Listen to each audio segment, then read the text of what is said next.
Okay, so today we're going to work on watercolor flowers that are three-dimensional. And I made a PDF that has circles that are different sizes. There's 5 circles, and you need to paint each circle a different color. I started on a sheet here, and you don't have to stay in the lines because we're going to cut these out.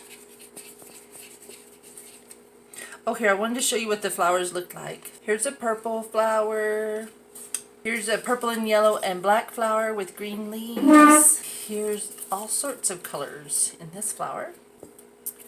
Okay, so you get your PDF with all your circles and you paint each circle a different color. So I might work on painting this circle blue. And you can think about your color scheme. You could do all cool colors, or you could do all warm colors, or you could just do all the colors of the rainbow if that is what you like. Now after you get all your circles painted, you're going to let that dry, and if you want to, you can paint the backs of your circles. On this flower, I painted the fronts and the backs.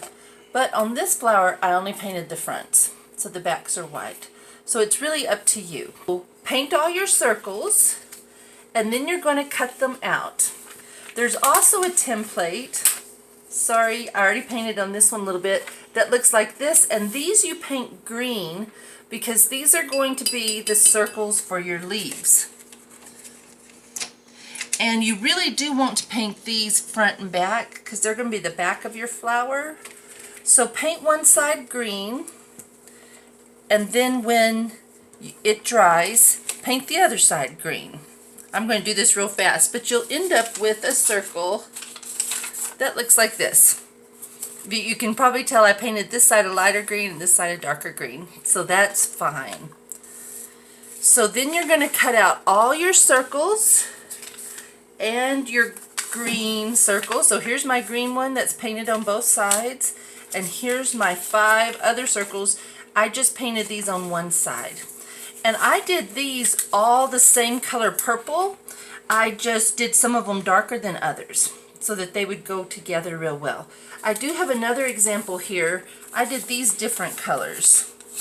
So it just sort of depends on what you want your flower to look like. We'll work with our purple one.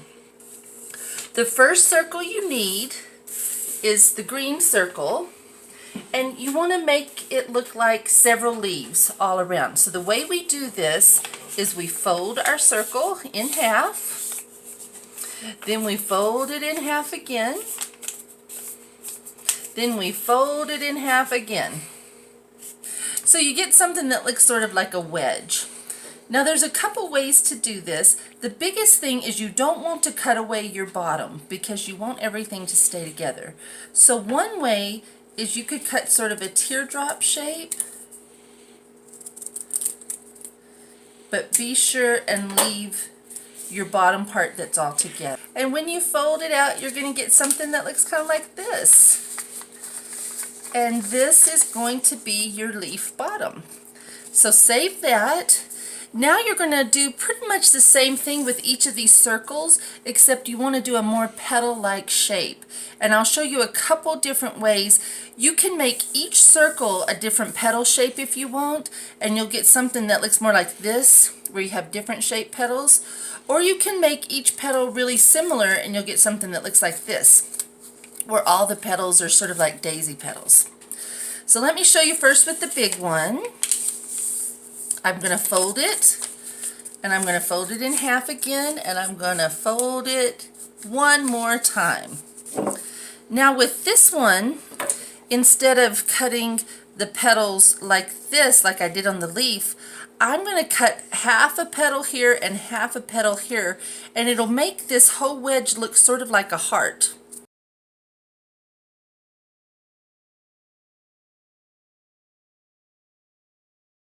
Does that make sense? But when I open it up, sorry, I've got rounded petals. Let me maybe show you one more time just so you have it real good. Here's the smaller one. I'm going to fold it in half. I'm going to fold it again. Then I'm going to fold it again. And I want this one to be a little smaller. I may not go so deep on this one. I may make it kind of bumpy on top. And I'm going to do it a little smaller so it fits inside. So I'm going to go like this. And I'm going to make a bump. And I'm going to go like this. So see, I sort of did scalloped edges. I'm going to fix it just a little bit because I think it's kind of weird looking.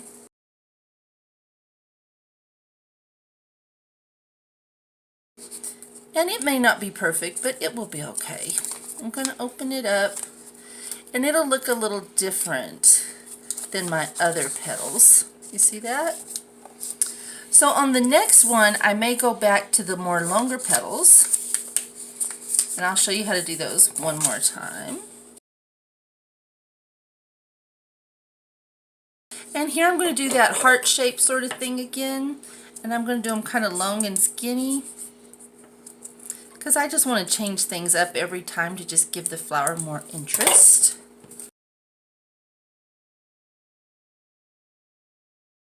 So see, we've got 4 layers now. Okay, so I finished cutting my other 2 circles, and this one I'm going to try to, if you see here, I'm going to try to put it so the petals alternate. I'm not going to put the petals right on top of each other. I'm going to circle them so that they alternate. And then the last one I made a little more frilly. Now for an easy flower, I kind of have 2 ways you can end this. For an easy flower, you can take the ones with longer petals and you can take a pencil and you can sort of curl the petals up around the pencil to give it some dimension. And then once you've done that to all your petals, you can glue it all together and be done. And that will look something like this. But a slightly harder way to do it that I think looks a little better is to try to make each layer a little bit more three-dimensional. And we'll start with the leaf section. Here's what you do. You, from between 2 leaves, you cut into the middle of your leaf. Do you see that?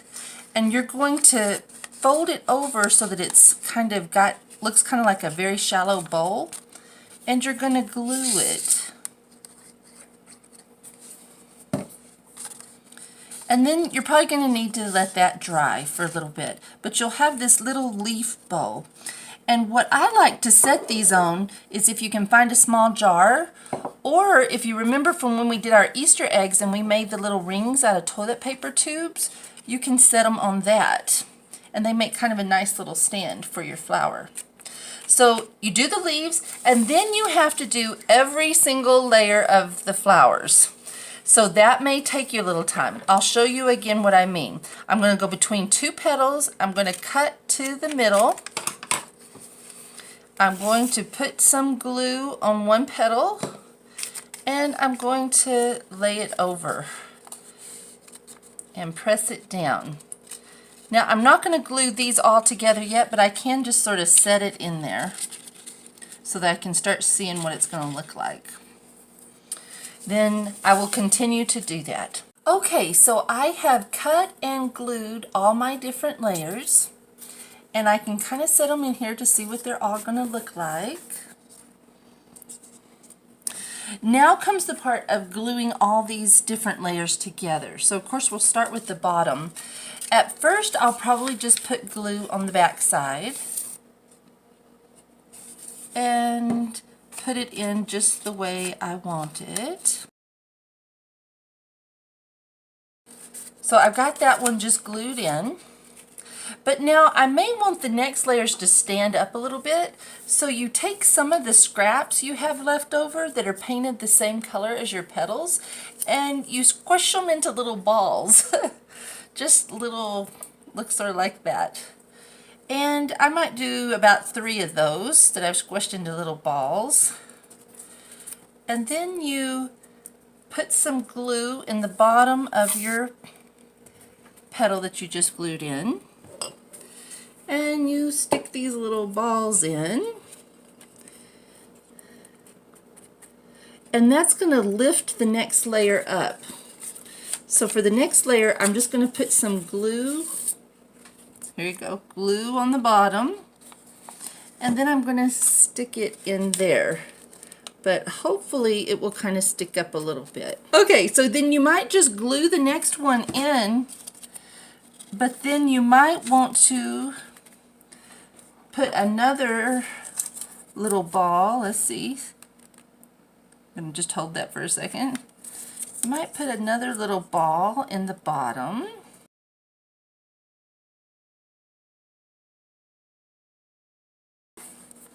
And then you'll put some glue on top of that one and put your next layer on it.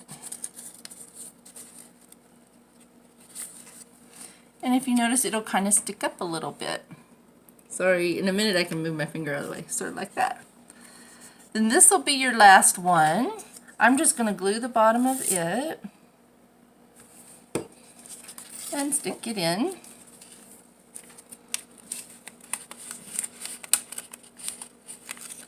And then what I like to do at the very end is I'm going to take some of my green from my leaves that's double-sided, and I'm going to make some little green balls because that'll be a contrasting color.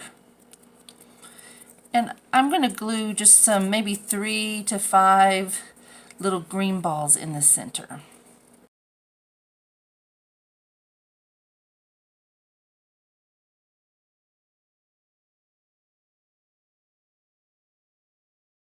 And I will glue those in here in a minute. I wanted to show you one last thing. When your whole flower is dry, you might want to come back and use your pencil to curl your leaves away from your flower. And it'll probably, like I say, work better once this is all dry. So you can give your leaves a little bit of shape. Really, all of this is just playing with trying to give the flower some dimension, trying to make it look 3D.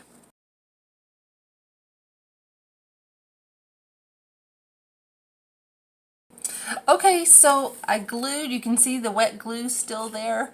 I glued the 5 little green crumpled up balls into the center. And now it's just a matter of letting it dry. Once it dries, it'll be a little easier to like play with, and you can kind of move the petals and stuff around some. But that's the finished flower. I hope you make a whole garden of flowers.